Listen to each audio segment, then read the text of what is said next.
Hold on, right here. It's heavy.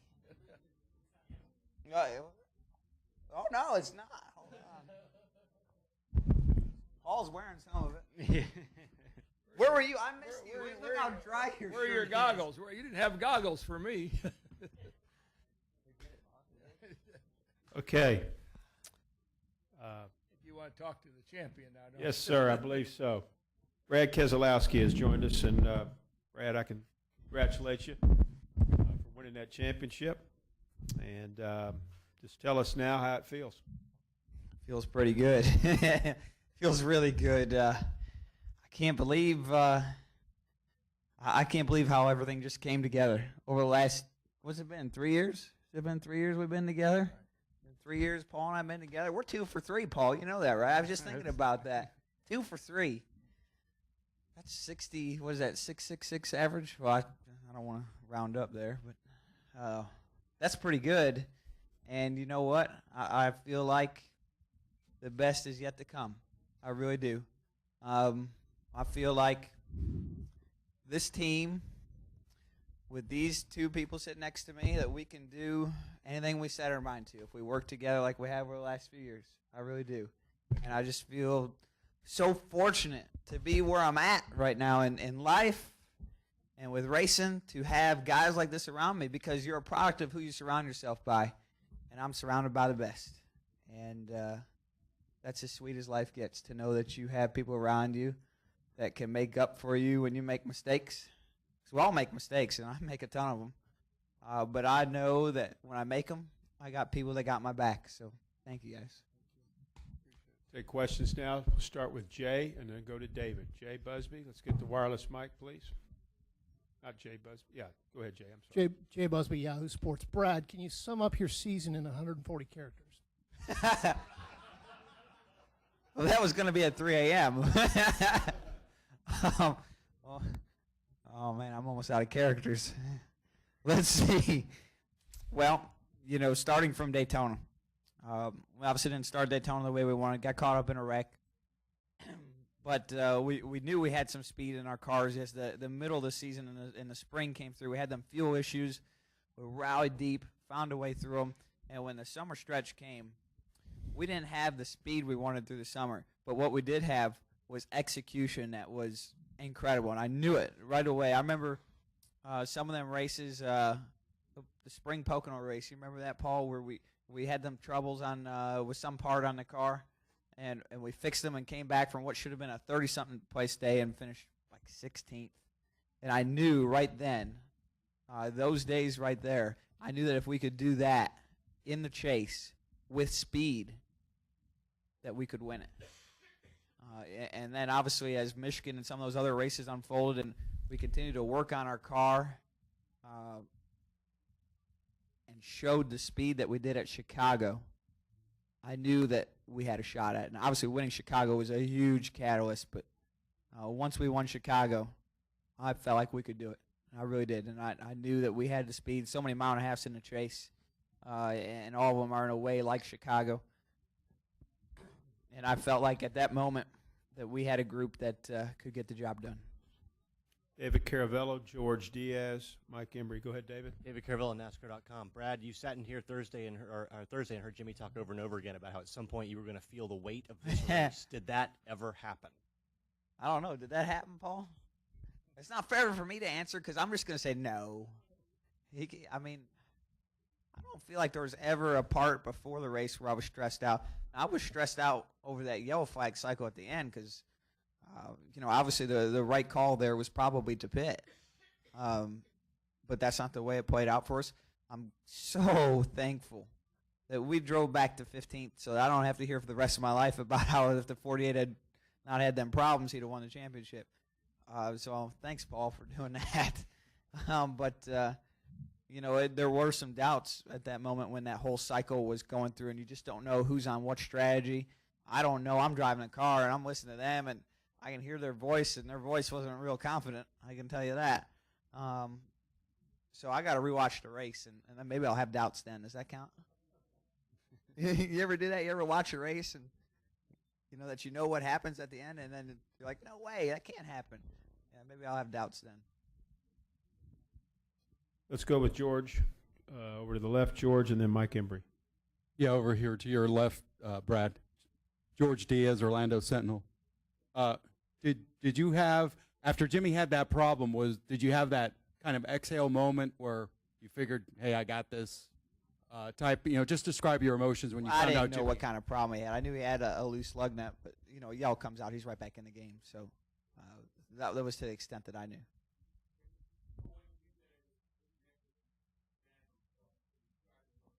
I wanted to win the race. Absolutely. I was just hoping that the race would play out to give us an opportunity to do so. Obviously it didn't, but I wanted to win the race the whole time.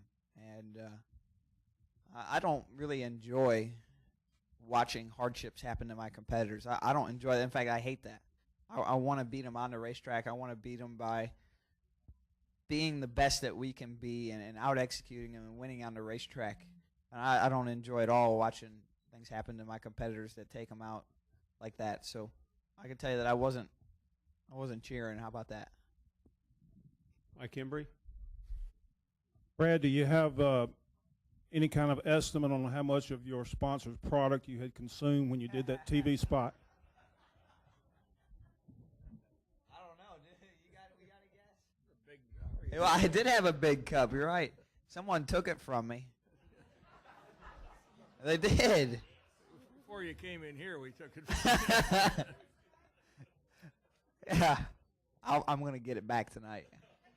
I told him that you were commercially viable now after all that work on Miller. Let's go Bob Pockrass off to the right.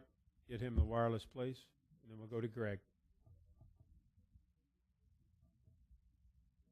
Bob Hawker, Sporting News. Brad, how would you describe as far as your demeanor maybe in the car? I mean, were you extremely nervous when you knew that there was a chance you were going to be off the pit cycle from everybody? Did you have a pit in your stomach or? Well, I couldn't see the whole picture, and that's so frustrating in the car. I wish I had one of those fan visions in the car or something like that, I need one of those so that I can understand what's going on, but I have to trust these guys, and that's what a team is. It's a group that trusts and respects everybody that's around them, and like I said, I could hear from Paul and my spotter Joey's voice that they didn't sound all that confident, and so I was very curious how it was going to play out. Yeah, I don't know if there's not. I don't have enough information. I don't know what's going on. Let's go Greg Engel. Let's go to Jim Utter and then to Lee. Greg Engel, Examiner.com. Congratulations to all you guys. Brad, you're such an easygoing guy. You interact with fans on your Twitter. You're always talking to them. And out tonight, it was like your crowning achievement. It's like your coronation, standing out there with the crowd, and you're yelling at the crowd. You're going to be on TV. And tell NASCAR fans who may not have been a huge fan of you before this, what can they expect from Brad Keselowski as the reigning NASCAR Sprint Cup champion going forward? Expect the unexpected. That's my MO, right? I can't answer it. I don't know yet. I know that you can expect from this team to come back next year and try to be better than ever and try to improve and find that next level of success. I know that's what you can expect from this team, and I'm going to be right there with them. Let's go Jim Utter, Lee Spencer, Jenna Fryer. Jim Utter, Charlotte Observer for Brad and Paul. Last year when we were here and saw what transpired between Tony and Carl Edwards, many people said we'll never see that kind of stuff again. Thanks to Mike Ford at NASCAR, I just saw that your finishing average in the chase is 6.3 this year, which is exactly what Tony's was last year. Would you what would you think about some matching kind of, not in wins, but in overall? You talked a lot about execution, but being able to match that. Go ahead. Well, I mean, Tony's done a lot in this sport, and I don't know what the points totals were. I guess that's what you would have to look at more so than the finishing average, because you got bonus points and things of that nature that play into that. So they're the same? Oh, okay. All right. I don't know what Tony's were, but it would have been close. I don't know which way. It's a good rule of thumb that if you score 400 points in a chase that you can win it, and I think that was the point I made third or fourth race in. Didn't I say 40 points a race would win it? Felt good about it. I like being right. You're right tonight. But that's, a good rule of thumb. And I feel like we did a great job throughout the chase. It's hard to compare years of the chase because there's seems to always be some kind of variable, whether it's we all talk about Talladega every year, and this year we had the repave at Kansas and some fuel mileage stuff at Dover, and it's never quite fair in my eyes to compare year after year. And what Tony did was a phenomenal accomplishment. He won 5 races in the chase. No other driver has even come close to that from what I can remember. And I don't suspect anyone ever will. So he deserves all the credit and accolades that he received for that accomplishment. Okay. Yeah, that. Yeah. So we're right there with him, and it's been a great season. And when you're right there by a guy like Tony Stewart, you got a lot to be proud of. Lee Spencer. I'm sorry. Go ahead, Paul. Yeah. Well, I mean, it's I don't know, just to be able to battle the 48 like we did, and we both won races in the chase. We both had some races where we didn't run well, but I think when you look at what they've been able to accomplish over the last 10 years, say, they're definitely the best at this game, and I think that even makes it more special for me to know that we went head to head with those guys all the way down to the last race. So. Like Brad said, it's every year's a little different scenario. Obviously, the Stewart was able to win more races, but it was definitely a lot of fun racing with Chad and Jimmy like we did. Let's go Lee Spencer, Jenna Fryer, and then Paul Kaminsky. I've got a question for Roger and a question from Brad. Roger, when Brad was mired in traffic, you and Walt and Bud and Tim pulled away from the railing, and you guys looked like you were having a little powwow. What were you guys discussing? Were you strategizing, or? Well, I wanted to really, I guess, when Jimmy made that move, and I wanted to understand when he came back out on the racetrack where he was. I knew he was a lap down. I didn't know how many cars were between where Jimmy was and the Lucky Dog, and that's where I knew we had some cushion. I think there were 7 cars at that point. We've got to be careful giving Brad too much information because he's got to focus. And I think one thing that probably hadn't been said tonight that, as we started, he felt that the car had a little understeer in it, and he was taking care of his right front tire. And I think that's one thing that the race that he ran tonight was a championship race. And, we always wanted to be fast. You could see the car at the end when it was time to go. And even at some of the time we had to catch up. But we were just talking about that and then deciding, to communicate back to the guys in the pits. They knew that. And I even felt at the end that not everybody was going to have to make a stop. So we had a good chance that we'd be able to pick it back up even if Jimmy was out there. So, I was trying to stay as calm as I could. It wasn't easy. So I had to get some people around me to help me. I didn't get there yet, but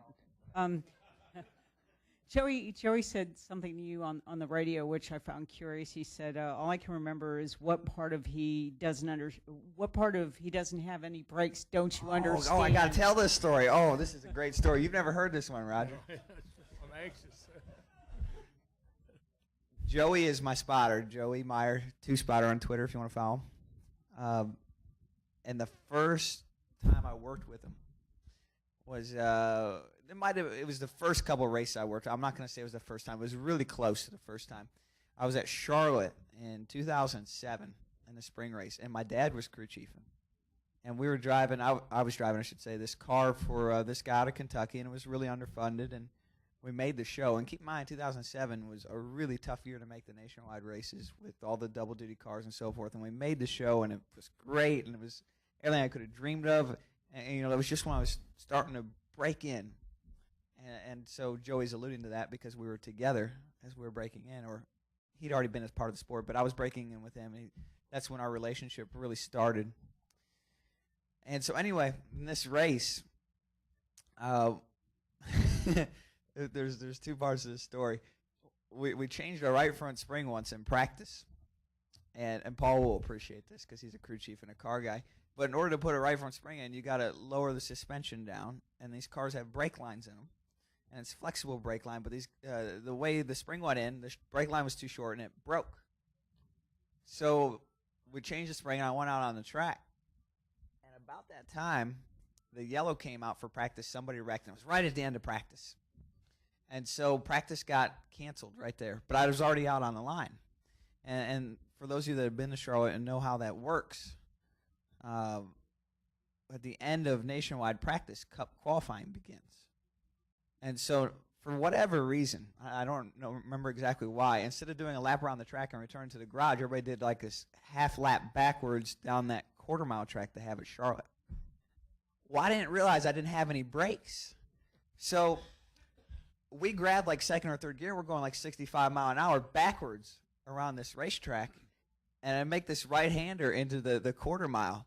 And the whole Cup field's there for qualifying. I mean, the whole Cup field. I'm going like 60 mile an hour. And I go to hit the brakes. Nothing. And all I can see is all these people, all these cars, and Jeff Gordon's cars right in front of me. I got no brakes, and I'm out of control. So I make this hard lap and go through the infield, and I'm just tear this car all up. And the record driver comes and gets me, and he yells in the window in this very southern voice, you know, a couple obscenities with basically saying, "What were you doing?" And I'm like, "I didn't have any brakes." So as it would happen, we replaced that brake line with another brake line that just happened to be even shorter and broke in the race. So we get in the race, and we do this first run in the race. And I'm running pretty good. I'm running like 15th or 20th, which, again, for where I was at in my career was great. You know, it was awesome. That was all I could ask for. And there's a green flag pit cycle. And getting ready for the green flag pit cycle, and I push the brakes. We're halfway through the run, and the brake line breaks off this car. And so this car won't stop. So we talk about it for 15, 20 laps. And we're talking about, well, when this green flag pit stop comes, you know, we're going to have to get the car stopped because the car's not going to stop. You know, it's got no brakes. And we get on pit road, and I go to pull into my pit stall. And everybody jumps across the wall, jack in hand, everything. And everyone forgot that I had no brakes, and I just right through the pit stall. So I go, this is in the middle of green flag pit stops. So I'm like 20 boxes down, no brakes. So the whole crew runs over and starts to push the car backwards. And I get Joey spotting the whole time, and Joey's over the rail going, "Oh, my God." You know, and Joey's real exaggerated about it. And we finally they're pushing my car backwards really, really fast. And I get 5 stalls away, and they're pushing me backwards. And they do like this push-off motion, like a bobsled. And so what happens? I still have no brakes. So I'm going down pit road at what feels like 35 mile an hour. I know a human being can only run like 10 or 15, but it felt like this car was going 35 mile an hour. Backwards, under green, in the middle of green flag pit stops, no brakes. And, of course, so what happens? I go flying through pit box backwards and almost up on the racetrack backwards. And my dad comes over the radio at that moment and goes, "What part of no brakes don't you understand?" And he just goes off on these crew guys. And for me and for Joey, that was one of those moments where we bonded together and just have told that story. And Joey's been with me almost ever since. So that's how far Joey and I have come together. But we still tell that story all the time. So now you know the story. That's my racing story. Okay, let's. I don't think you guys have heard that either, have you? No. No. Let's pick it back up here. Jenna, did you get your It was question? story time. We were bench racing. Let's go Jenna, Paul Kaminsky, Lewis Frank, and then Nate. Yes, lucky me. Yeah. Jenna Fryer, AP. So it's The second time of the week I've left you speechless. Second time in 7 days. So it's well documented. I guess you went to visit Roger in 2008, and you wanted to drive for him, and you felt that you could win him a championship. And, you know, it wasn't really an organization that had known for drivers wanting to go there and win championships. Why did you think that you were the right fit for the organization? I don't think that you were a guy with white starched shirts in your closet and sweater vests and things like that. I am now. I am now. I got a couple of them. I mean, what made you think that you're this Penske material guy and that you were the one that could fit? Because you don't seem like you're part of the mold, and yet here you are 3 years later. When I walked through the shop, that was the moment I knew, because I walked through the shop, and you can't race a shop, and I'll be the first one to tell you that. But I knew from that moment what level of commitment that Penske Racing had to the sport. And all the pieces were there to be successful. And the fact that RP spent the time with me to talk. He didn't have to talk to me. I was 20. How old was I then? 23, 24. He didn't have to do that. You just won. You just won the IndyCar Championship that year. I can't remember. I think you won the 500 that year. I remember that because I saw you and I said, "Congratulations, 500 winner." I think Helio just won it. So he didn't have to talk to me. He just won an Indy 500. So I could feel all the pieces were there. It was just a matter of kind of putting them in the right order, like this great big jigsaw puzzle. And I don't think we have every piece perfect right now. I'll be the first to tell you. I imagine Roger would tell you that too. But you knew they were there. You knew you could make something out of it, and the picture could be made clear, and you could be successful. And it was just a matter of time and commitment until it would be successful. And I felt like with the right time and commitment that we could do that. And at the time, you were kind of raw, and you were aggressive on the track, and you were building this reputation, maybe not the right reputation. Did you have to make a conscious decision or change anything consciously, or maybe look yourself in the mirror? Is it anything that you had to do, or was it just natural to get you from there to here? Well, I think I suffered from some serious confidence issues when I first came into Cup that were a result of, a lot of things, mostly just not having the speed to be successful and trying to do too much. I was trying too hard to be the Iron team, and there is none. And that's pretty obvious looking back now, but I didn't know that. I do now. But it's not until you have the group around you that shows you that you don't have to do all the work, that you can share it, and that as long as you respect them, care about them, and work with them, you can be successful. And that's something I had to learn on my own. I never had anybody to teach me that. Nobody ever taught me about teamwork. That's something I had to learn on my own. My family, my parents, my mom and dad, they taught me about work ethic. They taught me what it meant to be a part of a family that had each other's back, but it's a lot different when you're not family.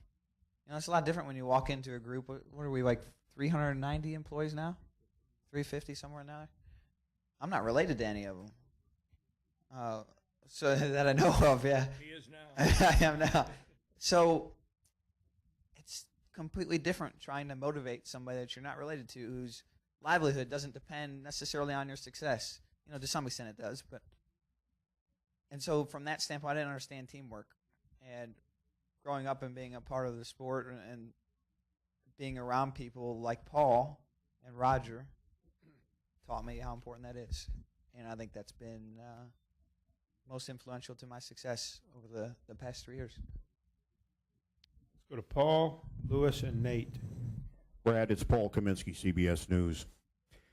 When you went to Rogers Place, you had to know that you were coming up and going to work for a guy who had some really great people that worked for him, like Mark Donahue, who got his first NASCAR win, the Rick Mears, Elio, and things like that. What do you think about your place in the history of Penske Racing now that you brought him his first Cup championship? I think I got a long ways to go to keep up with those guys. And there's a lot of work to be done. And like I said, I feel like we're still at the beginning. I don't feel like you can't judge something off the beginning. If you were building a house and you just looked at the foundation, it doesn't look like much of anything. And I feel like we're very early. We've got the cement poured, and I want to keep building. Let's go to Lewis, Nate, and David Newton. Lewis? Yep. Louis Frank Reuters, in front of the bottle there, Brad. Hi. And Auto Week. You like sayings. There's a saying, revenge is a dish best served sweet. Next time you show up, cold. Thank you. It's been a long day for me, too. Cold. Cold. I was going to say, that's a new saying on me. Cold. Thank you. I haven't even had beer. Sounds like you need one, Louis. You go to Daytona, okay, beating a team that year in, year out, other than last year, has been the toughest competition. And time again, each of you have come over to congratulate you. So I was wondering, this cold revenge, how is it going to feel when you show up in Daytona? I'm missing the part on revenge.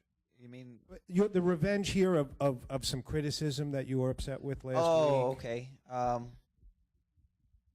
Yeah, I mean, I've tried real hard to not be motivated by negative.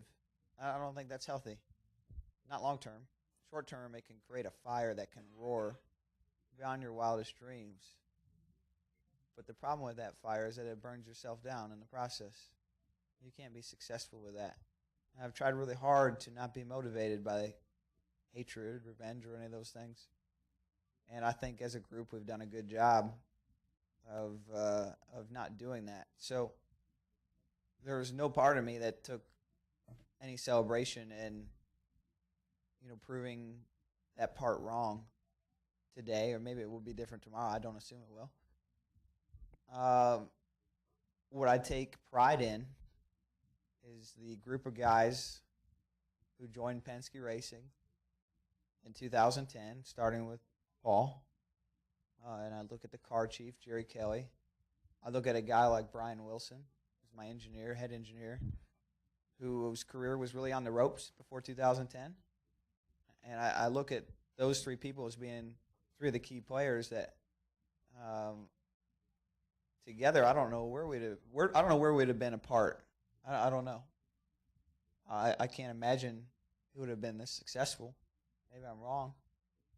But when I look back at this, at least in this moment, I think of those three people.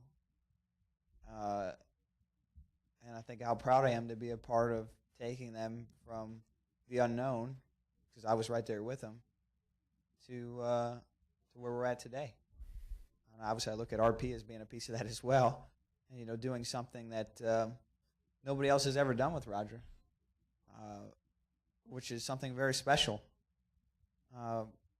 Obviously, I was in that whole Hendrick mix in 2008 and 9, and winning it for Roger is much sweeter than that could have ever been, because I know that this is an accomplishment nobody else has ever done. And those are the things that I think of, not any revenge or anything like that. I'm not motivated by hatred. Let's go to Nate Ryan, David Newton, and we'll end with Mike Brudnell. Nate Ryan, USA Today. Straight ahead, Brad. You're going to be a champion like NASCAR's never had before, obviously by default, because you're 28 years old and first generation Y guy, but also because of, like you said, expect the unexpected. Jeff Gordon was in here earlier and says you're going to do a great job as the ambassador, but he also said a championship changes you. It matures you. It makes you a different person. How are you expecting that being the face of NASCAR might affect you and change you? I don't know. I'm going to meet some cool people. I've always wanted to date a celebrity. I'm just throwing that out there. That'd be really cool, don't you think? Do I have to pick one? Maybe I shouldn't have said that, Kerry. No problem.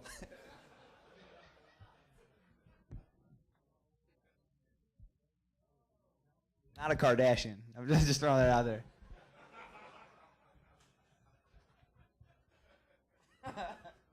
You're married. It's okay, Paul. Let's go. Did you get what you needed there, Nate?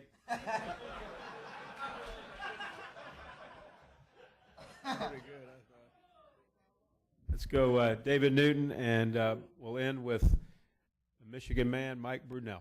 I'm David Newton, ESPN.com. Brad, first of all, can you tell us how many Twitter followers you've picked up tonight? Did that change? No. Let's check. I think I started at 328. Guys, you take so much stock in the amount of followers. Hold on. It's probably not that many. Okay, so 6,000. That's something. That's good. That's something. 6,000. And Roger, you compared him to Rick Mears, I guess, a couple days ago. When you see what you've seen over the last couple of hours since Victory Lane celebration, do you want to amend that? How do you describe that? And for a guy that's rather conservative like you are, how do you deal with that?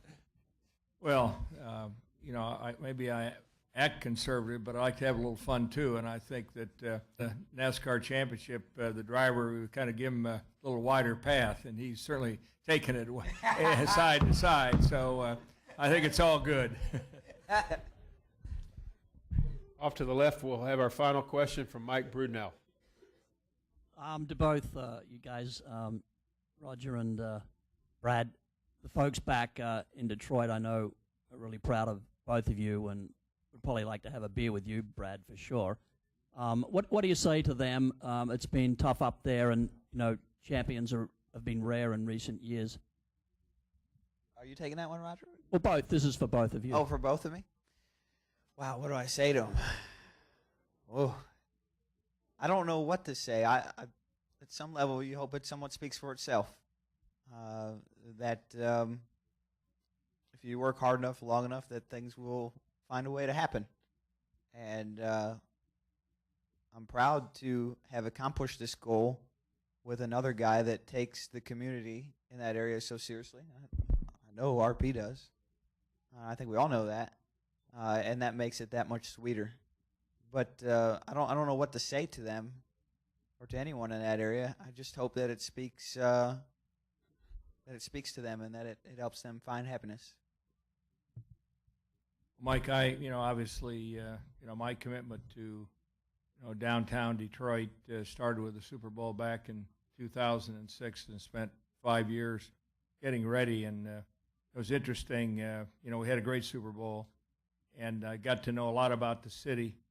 And there's no question that, we've been through some tough times. But when I see the renaissance that's taking place there now, it's amazing. The companies are moving downtown. The young people are moving downtown. And for us to bring this NASCAR championship, I'm not sure. It's not Charlotte where people understand the sport.